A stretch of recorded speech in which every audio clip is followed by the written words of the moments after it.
आज 4 मई 2022। बाबा कहते मीठे बच्चे, श्री मत पर पवित्र बनो तो धर्मराज की सजाओं से छूट जाएंगे। हीरे जैसा बनना है तो ज्ञान अमृत पियो, विष को छोड़ो। प्रश्न है, सतयुगी पद का सारा मदार किस बात पर है? उत्तर है, पवित्रता पर। तुम्हें याद में रहे पवित्र जरूर बनना है। पवित्र बनने से ही सद्गति होगी। जो पवित्र नहीं बनते वे सजा खाकर अपने धर्म में चले जाते। तुम भले घर में रहो परंतु किसी देहधारी को याद नहीं करो। पवित्र रहो तो ऊंच पद मिल जाएगा। गीत है, तुम्हें पाके हमने जहान पा लिया। ओम शांति। शिव भगवानुवाच। और कोई को भी भगवान नहीं कहा जाता। एक निराकार परम पिता परमात्मा को ही शिव बाबा कहा जाता है। वह है सभी आत्माओं का बाप। पहले पहले तो ये निश्चय होना चाहिए कि हम शिव बाबा के बच्चे जरूर हैं। दुख के समय कहते हैं कि परमात्मा सहायता करो, रहम करो। ये भी नहीं जानते कि हमारी आत्मा परमात्मा को याद करती है। अहम आत्मा का बाप वह है। इस समय ये सारी दुनिया है पतित आत्माओं की। गाते हैं हम पापी हैं, नीच हैं। आप संपूर्ण निर्विकारी हैं परंतु फिर भी अपने को समझते नहीं। बाबा कहते कि जब तुम कहते हो कि भगवान एक है तो तुम सब आपस में भाई भाई हो गए। फिर शरीर के नाते सब भाई बहन ठहरे। शिव बाबा के बच्चे फिर प्रजापिता ब्रह्मा के भी बच्चे ठहरे। ये तुम्हारा बेहद का बाप टीचर गुरु है। ये कहते हैं कि मैं तुमको पतित नहीं बनाता, मैं तो आया ही हूँ पावन बनाने। अगर मेरी मत पर चलेंगे तो यहाँ तो सब मनुष्य रावण मत पर हैं। सब में 5 विकार हैं। बाबा कहते बच्चे अब निर्विकारी बनो, श्री मत पर चलो, परंतु विकारों को छोड़ते ही नहीं तो स्वर्ग के मालिक बनते नहीं। सब अजामिल जैसे पापी बन गए हैं। रावण संप्रदाय है, ये शोक वाटिका है, कितना दुखी है। बाबा आकर फिर राम राज्य बनाते तो तुम बच्चे जानते हो कि ये सच्चा सच्चा युद्ध का मैदान है। गीता में भगवान कहते हैं काम महाशत्रु, उन पर जीत पहनो। सो तो पहनते नहीं। अभी बाप बैठ समझाते हैं। तुम्हारी आत्मा इन आर्गन्स द्वारा सुनती फिर सुनाती है। एक्ट आत्मा करती है। हम आत्मा हैं शरीर धारण कर पार्ट बजाते, परंतु मनुष्य आत्म अभिमानी के बदले देह अभिमानी बन पड़ते हैं। अब बाप कहते हैं देही अभिमानी बनो। सतयुग में आत्म अभिमानी रहते, वे परमात्मा को नहीं जानते। यहाँ तुम देह अभिमानी हो और परमात्मा को भी नहीं जानते हो, इसलिए तुम्हारी ऐसी दुर्गति हो गई। दुर्गति को भी समझते ही नहीं। जिनके पास धन बहुत है वे तो समझते कि हम स्वर्ग में बैठे। बाबा कहते ये सब गरीब बन जाते हैं क्योंकि विनाश होना है। सब कुछ खत्म हो जाएगा।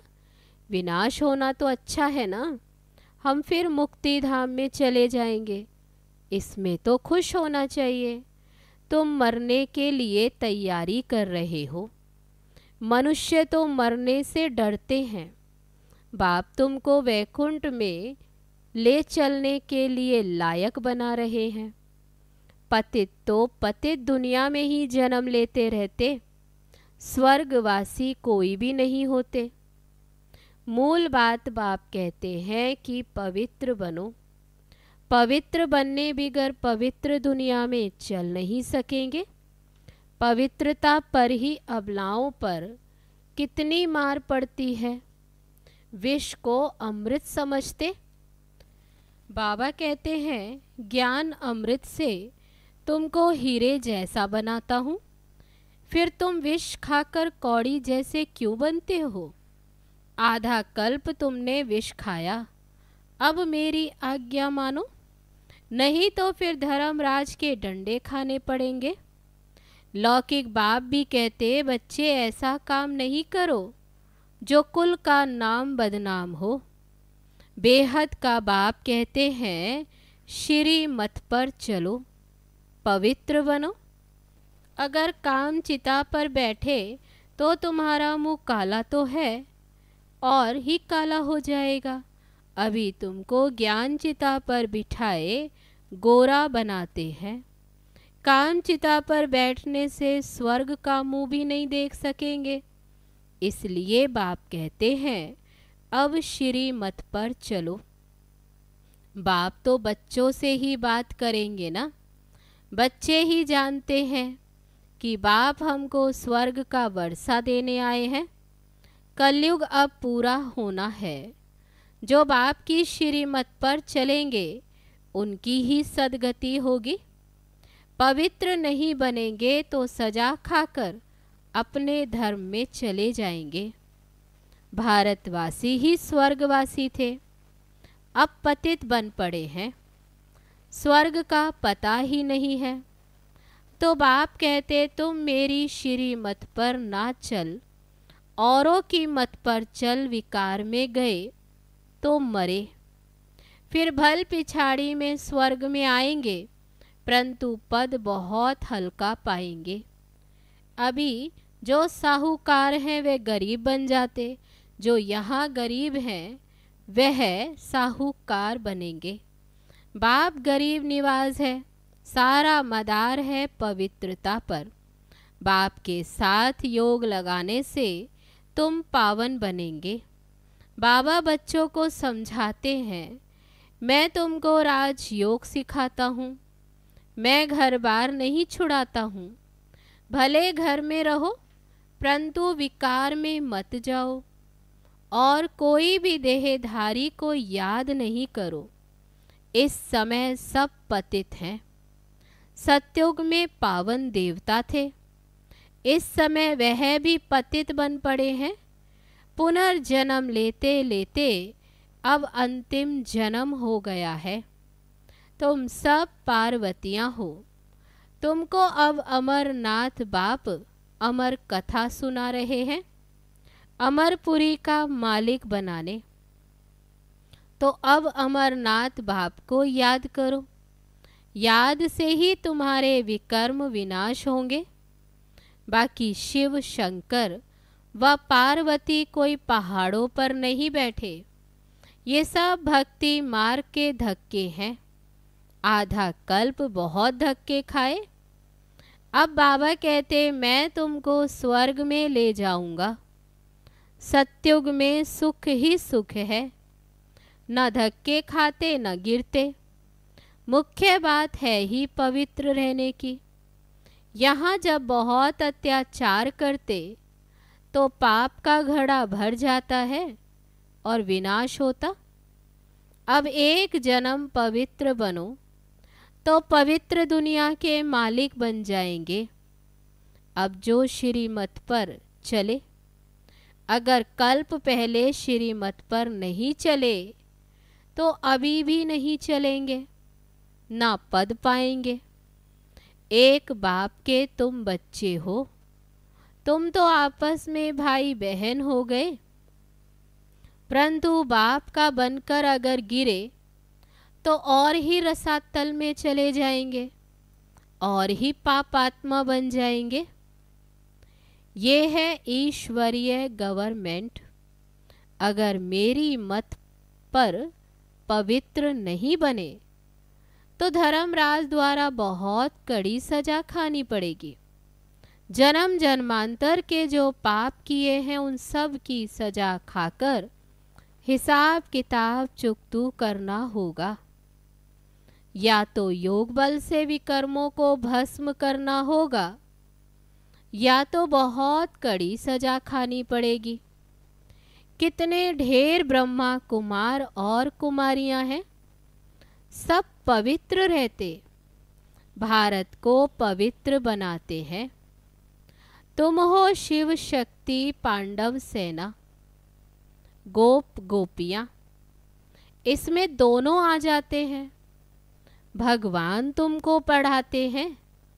लक्ष्मी नारायण को भगवान भगवती कहते हैं। उन्हों को जरूर भगवान ने ही वर्षा दिया होगा। भगवान ही आकर तुमको देवता बनाते। सतयुग में यथा राजा रानी तथा प्रजा रहते, सब श्रेष्ठाचारी थे।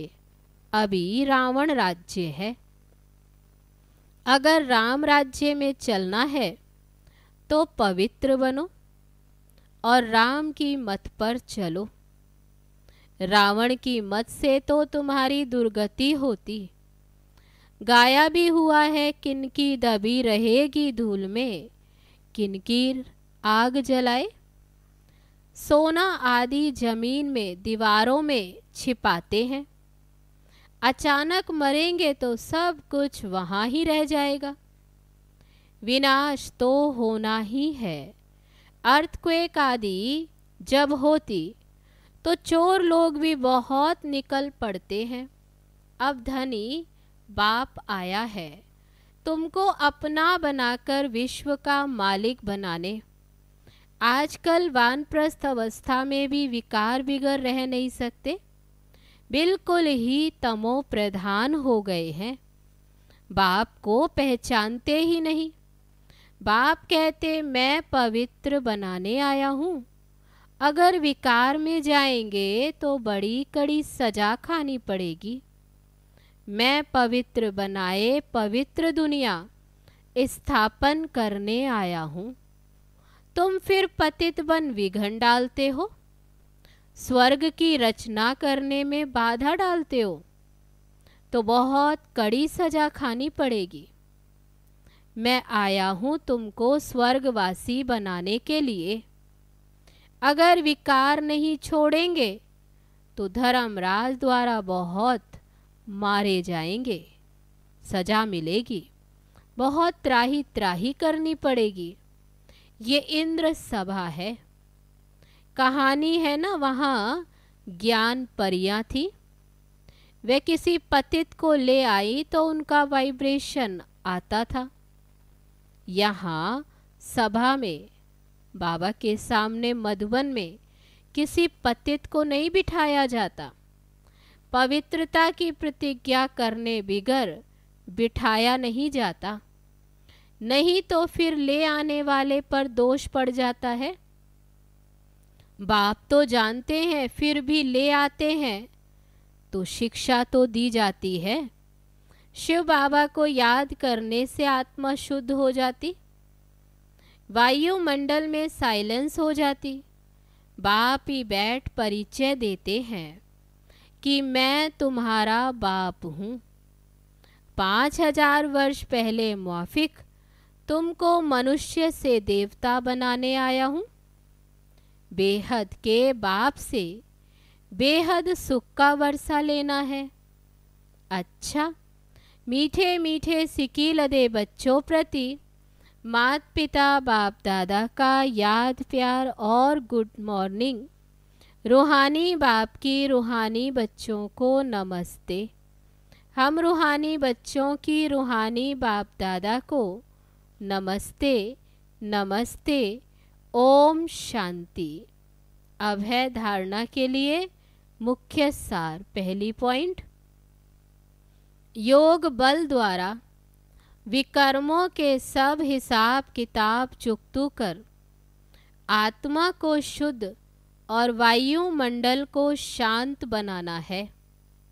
दूसरी पॉइंट, बाप की श्रीमत पर संपूर्ण पावन बनने की प्रतिज्ञा करनी है। विकारों के वश होकर स्वर्ग की रचना में विघ्न रूप नहीं बनना है। अब है आज का वरदान। मन बुद्धि की स्वच्छता द्वारा यथार्थ निर्णय करने वाले सफलता संपन्न भव। किसी भी कार्य में सफलता तब प्राप्त होती है जब समय पर बुद्धि यथार्थ निर्णय देती है, लेकिन निर्णय शक्ति काम तब करती जब मन बुद्धि स्वच्छ हो, कोई भी किचड़ा ना हो। इसलिए योग अग्नि द्वारा किचड़े को खत्म कर बुद्धि को स्वच्छ बनाओ। किसी भी प्रकार की कमजोरी ये गंदगी है। जरा सा व्यर्थ संकल्प भी किचड़ा है। जब ये किचड़ा समाप्त हो तब बेफिक्र रहेंगे और स्वच्छ होने से हर कार्य में सफलता प्राप्त होगी। अब है आज का स्लोगन। सदा श्रेष्ठ और शुद्ध संकल्प इमर्ज रहे तो व्यर्थ स्वतः ही मर्ज हो जाएंगे। अब है मातेश्वरी जी के अनमोल महावाक्य। इस कलयुगी संसार को असार संसार क्यों कहते हैं? क्योंकि इस दुनिया में कोई सार नहीं है। माना कोई भी वस्तु में वह ताकत अथवा सुख शांति पवित्रता नहीं है। इस सृष्टि पर कोई समय सुख शांति पवित्रता थी, अभी वह नहीं है, क्योंकि अभी हर एक में 5 भूतों की प्रवेशता है। इसलिए ही इस सृष्टि को भय का सागर अथवा कर्म बंधन का सागर कहते हैं। इसमें हर एक दुखी हो परमात्मा को पुकार रहे हैं, परमात्मा हमको भव सागर से पार करो। इससे ये सिद्ध है कि जरूर कोई अभय अर्थात निर्भयता का भी संसार है जिसमें चलना चाहते हैं। इसलिए इस संसार को पाप का सागर कहते, जिससे पार कर पुण्य आत्मा वाली दुनिया में चलना चाहते हैं। तो दुनियाएं 2 हैं, एक सतयुगी सार वाली दुनिया और दूसरी है कलयुगी असार की दुनिया। दोनों दुनियाएं इस सृष्टि पर होती हैं। मनुष्य कहते, हे प्रभु हमें इस भव सागर से उस पार ले चलो। उस पार का मतलब क्या है? लोग समझते उस पार का मतलब है जन्म मरण के चक्र में ना आना, अर्थात मुक्त हो जाना। अब ये तो हुआ मनुष्यों का कहना, परंतु परमात्मा कहते हैं बच्चों, सचमुच जहाँ सुख शांति है, दुख शांति से दूर है, उस दुनिया में मैं तुमको ले चलता हूँ। जब तुम सुख चाहते हो तो जरूर वो इस जीवन में होना चाहिए। अब वो तो सतयुगी वैकुंठ के देवताओं की दुनिया थी, जहाँ सर्वदा सुखी जीवन थी। उन देवताओं को अमर कहते थे। अब अमर का भी कोई अर्थ नहीं है। ऐसे तो नहीं देवताओं की आयु इतनी बड़ी थी जो वे कभी मरते नहीं थे। अब ये कहना उन्हों का रॉन्ग है, क्योंकि ऐसे है नहीं। उनकी आयु कोई सतयुग त्रेता तक नहीं चलती, परंतु देवी देवताओं के जन्म सतयुग त्रेता में बहुत हुए हैं। 21 जन्म तो उन्होंने अच्छा राज्य चलाया है, और फिर 63 जन्म द्वापर से कलयुग के अंत तक टोटल उन्हों के जन्म चढ़ती कला वाले 21 हुए और उतरती कला वाले 63 हुए। टोटल मनुष्य 84 जन्म लेते हैं। बाकी ये जो मनुष्य समझते कि मनुष्य 84 लाख योनियां भोगते, ये कहना भूल है। अगर मनुष्य अपनी योनि में सुख दुख दोनों पार्ट भोग सकते हैं, तो फिर जानवर योनि में भोगने की जरूरत ही क्या है।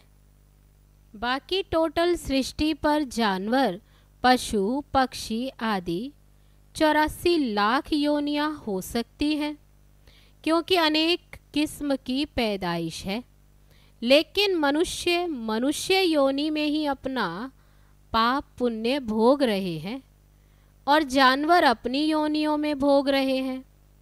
न मनुष्य जानवर की योनि लेता और न जानवर मनुष्य योनि में आता। मनुष्य को अपनी योनि में ही भोगनी पड़ती है, इसलिए उसे मनुष्य जीवन में ही सुख दुख की महसूसता होती है। ऐसे ही जानवर को भी अपनी योनि में सुख दुख भोगना है, मगर उन्हों में ये बुद्धि नहीं है कि ये भोगना किस कर्म से हुई।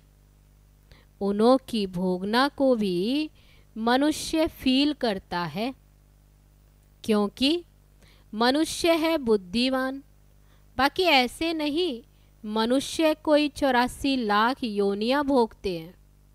ये तो मनुष्यों को डराने के लिए कह देते कि अगर कोई गलत कर्म करोगे तो पशु योनि में जन्म मिलेगा। हम भी अभी इस संगम समय पर अपनी जीवन को पलटाए पाप आत्मा से पुण्य आत्मा बन रहे हैं। अच्छा, ओम शांति।